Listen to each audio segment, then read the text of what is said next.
guys want to do a BuzzFeed quiz with us? It's not a quiz. It's just a harmless listicle. We're going to talk listicles today. It says, it looks like it was filmed in dirty mop water. People are sharing what they can't stand about modern movies and what they miss about old cinema. Well, do tell us, BuzzFeed. Tell us all about all the things that people love and miss about cinema. They say I like a lot that this is all like the most apolitical things that we can all get behind. See, pet peeves, movies that are product advertisements. Nope, love it. Michael Bay does it all the time.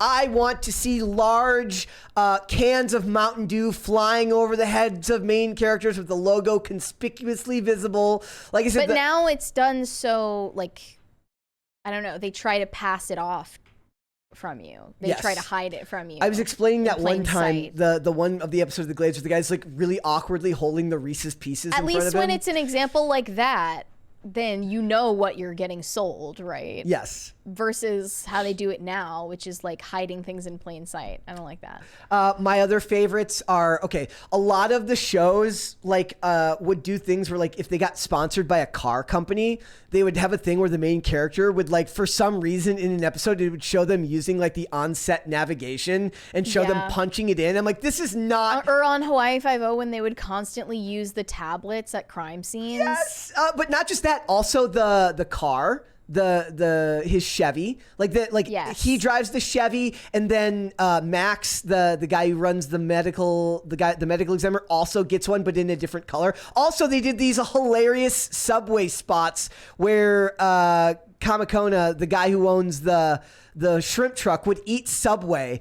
And he would say, and they would literally tell you what types of subs he was eating, and the fact that he would get a foot long for only $5.99 or something like that. Yes, it was the greatest thing ever. I don't remember that. It was just such blatant product placement that I can't even be mad. But yes, they would always use the Cisco tablets or the Skype. They'd have Skype, and it would say Skype in the bottom corner.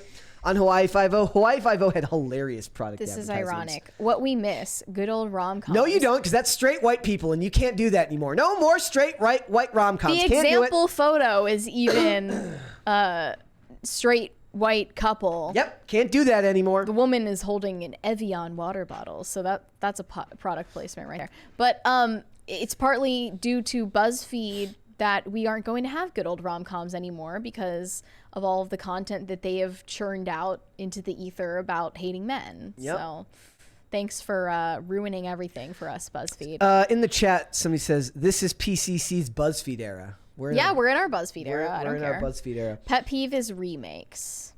Well, they even put Halle Bailey here as one of the examples, which is crazy to me. Like, that's woke dogma. You cannot step out of line on that. The other one is we need to stop remaking movies from the past 30 years. Disney is making a live-action version of Lilo and Stitch that no one asked for. It's completely pointless and a total cash grab. These are the same people who have been saying, take that, you incel, to everybody who have been complaining about remakes. They're just mad now because they're remaking the stuff you like. The same people who are writing the headlines that are like, we just found out that they're making a live-action Lilo and Stitch, and we're living for it. We're like totally living for it. Hand-drawn animation. Yes. Well, are we gonna have that anymore? Is AI going to? No, I mean it's gonna. I think for the most part, it would cost too much and take too much time. We're just losing all of the soul. This one is a bit of a one I agree with, but at the same time, these are the same people who are also super woke, which is it says pet peeve: the use of big names over voice actors for these roles. And they did put the Mario movie as an example because of Chris Pratt, but also Anya Taylor-Joy as Princess Peach makes zero sense. And Jack Black is Jack Black would make sense because he's actually a good voice actor. Yeah. The other two have. They were just using their normal voices. There was no stylization to it at all. Yep. It makes no sense. In the chat, Andrina says they're trying to save BuzzFeed from becoming BuzzFeed News and Vice. Yeah. BuzzFeed News is already going under, right? Yep. No longer around. Non-spoilery trailers. That I don't really care about. One of the biggest complaints that they've had for Hollywood for a long time is that they spoil movies with the trailer, meaning that they just put too much of the movie in there. And what you can usually tell is if the movie seems like it's showing you too much, it's because it doesn't have enough to offer. Like, if a movie's really, really good, they don't need to give you a super detailed trailer. Yeah, if the trailer is 3 minutes of the movie, they're showing you the only good 3 minutes they made. No, because the Oppenheimer trailer was 3 minutes long, and I have complete faith that movie's going to be amazing. Well, that was less of the screen time. It showed other things. And it's also going to be 3 hours long, so or close to 3 hours long. I think so. Like, that's another pet peeve that comes up later here. Yep. Animal deaths and jump scares in horror movies. I mean, they do look no, because we are in a society now that's so jaded that people are like, I don't like people, I like animals. So they know that the ultimate way to garner sympathy is a la the John Wick route, which is you kill the dog and you're automatically on the side of the person whose dog was killed. That's providing John Wick with his moral alibi. Yes. But in a horror movie, I don't think that I've seen many like animal deaths. Well, they're talking more, I think deaths. For horror movies, they're talking jump scares, not animal deaths. Jump scares, I would prefer to like lingering dread because I hate. Really? Yeah, like lingering dread horror movies are. I mean, jump scares are just annoying because it's like, because of the way they have to be shot, you can always tell when they're coming. Exactly, that's why I like them. So I can prepare myself. In the way the music comes in. So less fidgety fight scenes. Yeah, I mean, that's the whole point of John Wick, right? When before shaky cam was a big thing, we liked action scenes that were shot wide with very stable shot. Like, I rewatched V for Vendetta recently, and I loved the action scenes in V for Vendetta. So. Mm-hmm. John Wick was really fun to watch. Yep. I mean, it's engaged, and I'm not usually an action person at all. And that's because visually you understand what's going on screen. For all the things I love about the Jason Bourne movies, I have to take like a motion sickness meds before I watch it because of all the shaky cam. Mm-hmm. It's just not good. Pet peeve: movies being excessively crude just for the sake of being edgy. I can't believe they even said this. I can't either. Did you write this? Did you write this, Mary? Did I infiltrate BuzzFeed? Mary Am I the mole Mary at BuzzFeed? is a secret BuzzFeed employee confirmed. No denying plenty of bad, dumb movies were made in the old days, but somehow they were able to turn out complete, interesting stories that were 70 to 90 minutes long, largely inoffensive and suitable for most ages. I don't enjoy movies padded full of cursing, drug use, bodily function humor, and naked humping, especially when it's 45 minutes of plot dragged out to 2+ hours. Why isn't there anything between kiddie movie and crude and edgy anymore? Totally agree. There is. They're called blockbuster superhero movies. But that's a kiddie movie. To answer the question, that is a kiddie movie. Well, I'd like to know what do they qualify as a kiddie movie? Are they talking this, or are they talking Minions?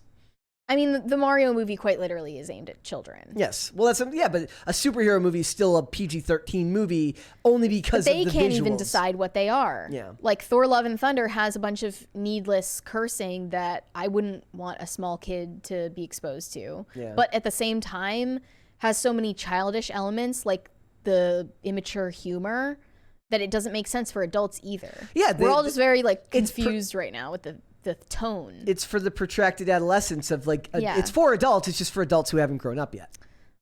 Simple storylines. Look, this is what I mentioned a show called Private Eyes recently with Cindy Sampson and Jason Priestley. And that's because it is a very simple, will they, won't they. It's a very fun show. She's a private detective. He's like a retired hockey player who can't seem to find anything that works for him after his career falls apart or whatever.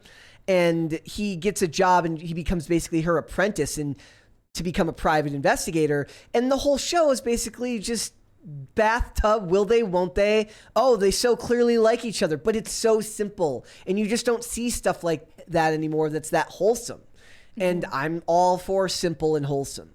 Yeah. But in movies, do you see the same trend?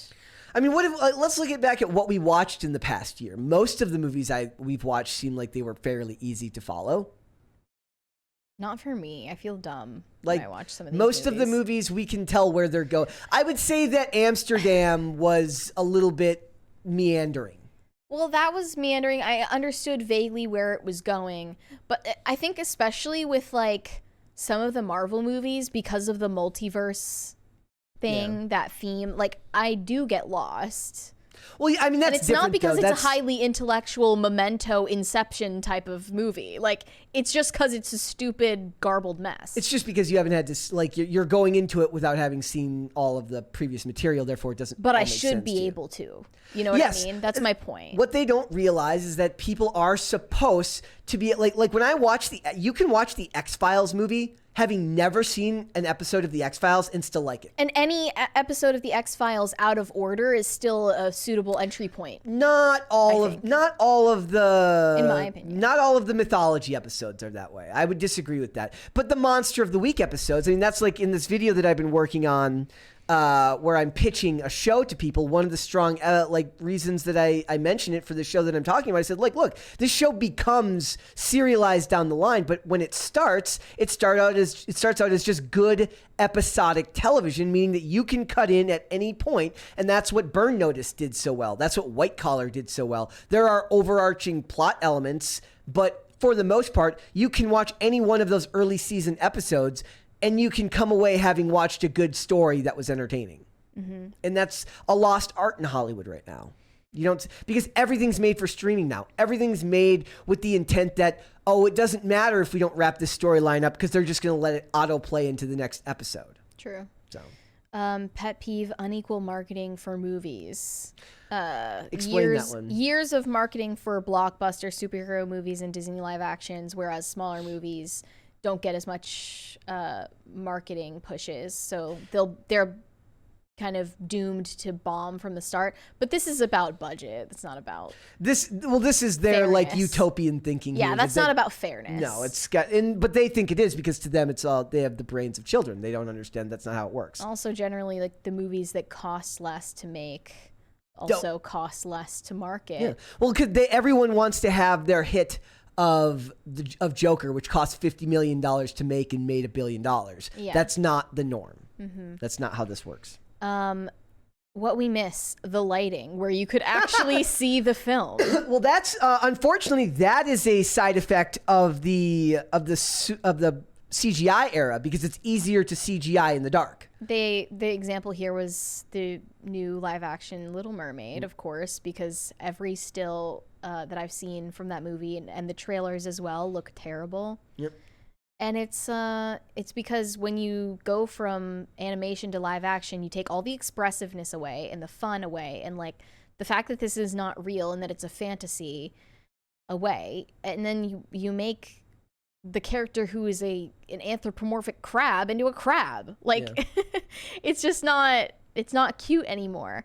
And the lighting is shit. Like, I don't actually want to see this movie as if they're at the bottom of the ocean. Which makes sense for a movie that's supposed to be scary, which should make the bottom of the ocean look scary. Right, exactly. But that's not this. But this is supposed to be for kids. Can't she put up some LED lights down there or something? It just looks bad. Also, the lighting underwater during Wait, what? Black Panther 2 was the same. Really? Don't you remember? Like the lighting in it was a little bit more neon, but not very light either. Yeah. And in the chat, they're saying Buffy was a great mix of both. Yes, Buffy the Vampire Slayer is a fantastic mix of both episodic episodes and episodes that you have to pay attention to. Mm-hmm. Yep. Pet peeve, splitting up a movie into multiple parts. That part does. Okay, look, milk the audience for more money. It's never necessary and never improves the story. BS. Okay, there are plenty of stories that you're going to get complained about later if you miss too many important elements of a book. I would argue that as much as they maybe didn't need to make all of the Harry Potter movies like they did the last one in 2 parts, book 4 needed to be 2 parts. I'm sorry, Goblet of Fire should have been 2 movies. It should not have been one movie. People are going to complain no matter what because you're going to miss things. And if you don't, so either it's you make it too many movies and you're milking a cash cow, or you didn't include all of the materials and you're not being faithful to your adaptation. So pick your problem. I would rather take the problem where you get more of the original material and you have to go to 2 movies. Mm-hmm. And that's not just because Mortal Kombat Dead Reckoning is coming out soon and that's going to be in 2 parts. I mean, a lot of people complain that there needed to be more Harry Potter movies. C2 Gaming says, isn't that a function of seasons being too long? Stargater like that. Look, I have a superpower. I do. What? I can just quit. I can watch 1.347 of a season and I just quit. And I don't give a crap. Like, I will watch a show for exactly as long as it takes me to be, as long as I'm entertained. And if I'm done, I don't care if it's 3 episodes before the finale. You don't feel a sense of obligation or a sense of completionism. If there's 3 episodes left in an entire season and I don't care anymore, I will just stop. Mm-hmm. I do not need to finish it. I don't care. So it's like, I love a lot of those 22 episode seasons of shows. And I actually think that's a testament to how good those shows were written back then. Because if you can keep my attention for 22 episodes of individualized episodes, what does that say about the person who can't keep my interest for 6 episodes of something that's all supposed to be one story? They were also shorter episodes. I hate this trend where each episode of a show is like an hour 15. Like, I am not ready to commit to that. 42, like that was the one thing that I liked about Citadel's first 2 episodes was that they were only 42 minutes. We need intermissions. Thoughts? Yes. I'm looking at you, James Cameron. Yes. I'm actually okay with that. So let's do it. How long does the intermission have to be? 5 minutes? I mean, as long as they keep making movies 3.5 hours long, or like somewhere between 2.5 and 3.5 hours long, I think we should have one. Okay, so here's another, like C2 Gaming points out, he says, I'm going back to the previous part of the conversation here. He says, Stargate has a great community-made list that removes all the fillers. Hold on, it just moved here. That removes all the filler episodes. I loved it this way, and I don't need to see the rest. I actually, like, that's good for people who have already seen it the whole way through and want a short cut to get through the episodes that they don't need to watch again. But I don't like the idea. They did the same thing. Kumail Nanjiani did the same thing where he was only reviewing episodes of the X-Files for his podcast that he liked. That makes sense. But he pitched it in a way that was like, you don't need to watch these other episodes. Like, no, because some of the episodes he skipped were episodes I loved. So why would I want to take another person's word for what is the right episode to watch or the right episode to skip? You should watch it yourself and then make that decision. I wouldn't rely on a list like that as a guide for an episode, for a show, just because it's got a lot of seasons. I would watch it all, watch up until you're bored, and then quit like me, like a psychopath. But like, don't just skip episodes in between, like because then you're at the mercy of somebody else's taste, which might be vastly different than yours. Yeah. Another pet peeve was enemies to lovers trope. I am tired of seeing female characters just be total bitches. And the men are like, oh my God, I love the way she's like, she's a dick to me. Yeah, he's like simping even harder because she's mean to him. There are guys like that in real life, but they don't pull. That's like the guys like that who do that are like in these movies. It's so predictable. No. And he's like a total Chad, but he loves being degraded. It's just really weird. It'll never make sense. Hollywood's weird. Thank you. But they do that all the time, and it's just an excuse for women. They're doing that kind of in Citadel. Like, look, Priyanka Chopra's acting like can't say that word on air. C word. Yes, she's not a very nice person. She's not even a bad person. She's just not a very, like, nobody in the real world wants to talk to someone who's that grating and that emotionally, like, cold. Well, specifically women. For the enemies to lovers trope, at least it's like both parties are mean to each other. Yes. But my pet peeve was like when only the girls get to do it. It's like the reason people love the show Chuck is because Chuck is like, she's also very clearly into him and fighting it, even though because he's a nerd. He's a nerd who works at the local Buy More, and she is a spy, a beautiful spy, and he wears like his untucked white shirt with the tie, and she's got all of these emotions. She's got these problems of being emotionally distant, but it's played in a way on that show where it's like she's emotionally distant because of her past and the way her profession requires her to be, but she's fighting it against these feelings that she clearly has for this dude. More of that, less of this garbage that they're pitching. Mm-hmm. Practical effects. Yes, everyone knows that practical effects are far superior. And get rid of the CGI blood. I am so sick of CGI blood. Squibs, go back to blood squibs. You're obsessed. Yes. They compared Jurassic Park to Jurassic World. Thoughts? Which one looked better? Jurassic Park, of course. I think that's obvious. Yes, to everybody. Obviously. Pet peeve, shaky cam. Obviously, we already covered that. Yep. With Jason Bourne in the GIF. Good erotic movies. That will never be made again either because they'll all be problematic. Ever since 50 Shades of Grey landed in the zeitgeist, there have been no good erotic films. It always is some strange murder mystery like Gone Girl. That's an erotic film for you?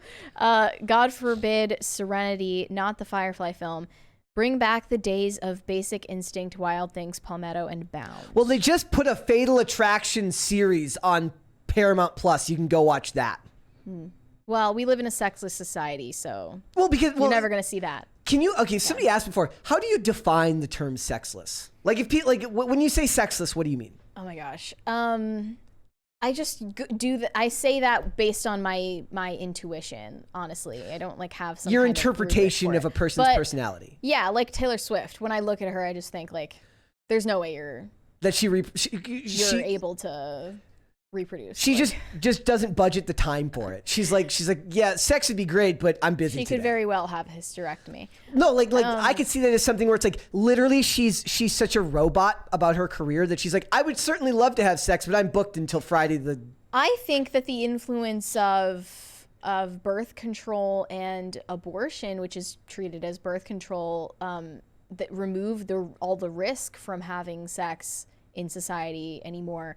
That has made sex sterile and boring in a lot of ways. And there you have to inject the 50 Shades of Grey, the BDSM, all of the accoutrement until it's just unrecognizable from its natural form. And what is the real pull of an erotic thriller when there's so much degrading sexual content that's posted for all the, like I said, Euphoria is degrading in a lot of ways, right? Yes. So it's like, what is the pull of the... And even weirder because it's about kids. That too. But also think for something like this, back when these were made, we may be a sexless society, but we're not a more moral society. So a repressed 1980 sexually repressed 1980s America, still in the throes of a Catholic majority, plays very differently to a movie like Basic Instinct than it would today. Sure. So that makes more sense. By the way, we never had a Catholic majority in this country. I'm saying that those beliefs were still prevalent. A Christian or Puritan. Yes, I'm sorry, but you understand what I'm saying. A more religiously influenced society than we have now. But then it's like, what do you have to rebel against anymore? Yeah. Everything is all out in the open. Yep. And that's when you get polyamory and all of this other gross stuff. Pet peeve, barely being able to hear the dialogue. You leave Christopher Nolan out your mouth. We have talked about this at length. The dialogue, volume, and enunciation can be pretty bad in modern movies. My hearing is fine, yet the dialogue can be so quiet in certain movies and enunciated so poorly. I literally have no idea what's being said, regardless of how much I turn up the volume. Thank God for subtitles.